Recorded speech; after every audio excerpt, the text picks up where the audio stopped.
दोस्तों, क्या आप जानते हैं भारत का सबसे लार्जेस्ट हाईकोर्ट किस राज्य में है? आज हम बात करेंगे भारत की इस आइकॉनिक हाईकोर्ट के बारे में, जिसका कैंपस 165 एकड़ से भी ज्यादा बड़ा है, और जानेंगे इसकी हिस्ट्री, आर्किटेक्चर और कुछ इंटरेस्टिंग फैक्ट्स जो शायद आपको नहीं पता। और हाँ, अगर आपको लगता है कोई और हाईकोर्ट इससे बड़ा है तो कमेंट में जरूर बताएं। So let's get started. Jharkhand उच्च न्यायालय का नया भवन ध्रुवा, रांची में स्थित है, जो राज्य की न्यायिक बुनियादी ढांचे के लिए एक महत्वपूर्ण कदम है। एज एन एडवोकेट, इस नए परिसर में कदम रखना सपने के सच होने जैसा है। झारखंड हाईकोर्ट की स्थापना 15 नवंबर 2000 को हुई थी, जब झारखंड राज्य बना और पिछले 2 दशकों से एक पुरानी इमारत से संचालित हो रहा था, जो 1972 में पटना हाईकोर्ट के सर्किट बेंच के रूप में हुई थी। लेकिन जैसे जैसे मुकदमे की संख्या बढ़ी और पुरानी इमारत पुरानी पड़ने लगी, कुछ बड़ा और बेहतर बनाने की ज़रूरत महसूस हुई। And that's where the beauty comes in. Inauguration 24 मई 2023 को राष्ट्रपति द्रौपदी मुर्मू ने इसका उद्घाटन किया, जिसमें भारत के मुख्य न्यायाधीश डी.वाई. चंद्रचूड़, झारखंड के राज्यपाल सी.पी. राधाकृष्णन, केंद्रीय कानून और न्याय मंत्री अर्जुन राम मेघवाल, झारखंड उच्च न्यायालय के मुख्य न्यायाधीश संजय कुमार मिश्रा और मुख्यमंत्री हेमंत सोरेन और अन्य गणमान्य लोग मौजूद थे। आइए अब जानते हैं कि ये भवन इतना खास क्यों है। 24 मई 2023 को माननीय राष्ट्रपति द्रौपदी मुर्मू ने इसका उद्घाटन किया। 550 करोड़ की इस परियोजना की कुल लागत जमीन सहित 1000 करोड़ है। यह भवन 1972 से चले आ रहे डोरंडा के पुराने उच्च न्यायालय की जगह लेता है, जो जगह और संरचनात्मक समस्याओं से जूझ रहा था। 165 एकड़ में फैला यह परिसर भारत का सबसे बड़ा उच्च न्यायालय परिसर है, जो सुप्रीम कोर्ट के 22 एकड़ के परिसर से भी बड़ा है। Architectural and infrastructure details. नया भवन एक अत्याधुनिक पर्यावरण अनुकूल परिसर है, जो न्यायिक दक्षता बढ़ाने और आधुनिक ज़रूरतों को पूरा करने के लिए डिज़ाइन किया गया है। कोर्टरूम्स एंड चेम्बर्स। मेन बिल्डिंग 72 एकड़ में बना है और भविष्य में विस्तार के लिए बहुत जगह छोड़ी गई है। As an advocate, what strikes me most is how this place is designed with efficiency and accessibility in mind. यहाँ 25 एयर कंडीशन कोर्टरूम्स हैं। हर कोर्टरूम के साथ जज का चेम्बर, पर्सनल असिस्टेंट का कमरा और वेटिंग एरिया है। और चीफ जस्टिस ब्लॉक में वीडियो कॉन्फ्रेंसिंग रूम, किचन और डाइनिंग हॉल और कॉन्फ्रेंस हॉल भी मौजूद है। Advocate specific areas. Let's move to an area close to my heart, the advocate facilities. इस परिसर में हम वकीलों के लिए सब कुछ सोचा गया है। यहाँ 2 विशाल अधिवक्ता हॉल हैं, एडवोकेट ब्लॉक 1 और एडवोकेट ब्लॉक 2, जिनमें 1660 लोगों की बैठने की क्षमता है। बार एसोसिएशन की मीटिंग या सहकर्मियों से बातचीत के लिए बिल्कुल सही।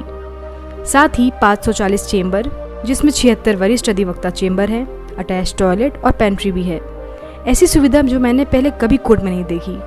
बाकी अधिवक्ताओं के लिए 369 चेंबर, 2 किचन और 2 कैंटीन है। यहाँ एडवोकेट जनरल का भी चेंबर है, जिसमें कॉन्फ्रेंस हॉल और लाइब्रेरी है। साथ ही डिप्टी एडवोकेट जनरल और एडिशनल पब्लिक प्रोसिक्यूटर के लिए भी जगह बनाई गई है। The judicial and administrative areas. Now let's explore the judicial side of things. One thing I love as an advocate is how this setup streamlines case management. अलग अलग कामों के लिए अलग सेल्स और चेंबर होने से डॉक्यूमेंट जमा करना, केस स्टेटस चेक करना या कोर्ट स्टाफ से कोऑर्डिनेट करना आसान हो गया है। The sustainability features. चलिए थोड़ा बाहर चलते हैं, क्योंकि ये बिल्डिंग सिर्फ न्याय के बारे में नहीं बल्कि सस्टेनेबिलिटी के बारे में भी है। यह कॉम्प्लेक्स 2000 kVA के सोलर सिस्टम से चलता है, जो इसकी 40% बिजली ज़रूरतों को पूरा करता है। इतने बड़े परिसर के लिए यह बड़ी बात नहीं है। यहाँ 4400 से ज़्यादा पौधे लगाए गए हैं ताकि ये हरा भरा रहे, और पानी की ज़रूरत 353 किलोलीटर प्रतिदिन की है। शुरुआत में नगर निगम से पूरी की जा रही है, लेकिन लंबे समय के लिए संरक्षण की योजना है। एक अधिवक्ता के तौर पर मुझे ये पसंद है कि यह एक दूरदर्शी सोच को दर्शाता है। न्याय सिर्फ आज का नहीं बल्कि बेहतर कल का भी सवाल है, और ये इमारत उसका प्रतीक है। Security and parking areas. इस न्यायालय में 32 लिफ्ट हैं, प्रत्येक में 13 लोग की क्षमता है, और 3 एस्केलेटर, जो 2 ग्राउंड फ्लोर पर है और एक पहली मंजिल पर। यहाँ 500 CCTV कैमरे, 70 लोगों की बैरक और 4 वॉच टावर हैं। और यहाँ 2000 गाड़ियों के लिए जगह है। अब सुनवाई से पहले घंटों तक जगह ढूंढने की जरूरत नहीं। यहाँ एक डिस्पेंसरी और सुविधा ब्लॉक भी है आपात स्थिति के लिए। लिटिगेंट्स एंड विजिटर्स के लिए इसका मतलब है कम परेशानी और अपने केस पर ज़्यादा ध्यान।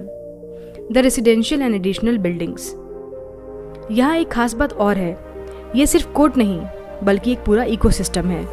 165 एकड़ के परिसर में जजों और वकीलों के लिए आवासीय परिसर है जो HEC इंडस्ट्रियल कॉम्प्लेक्स के पास है।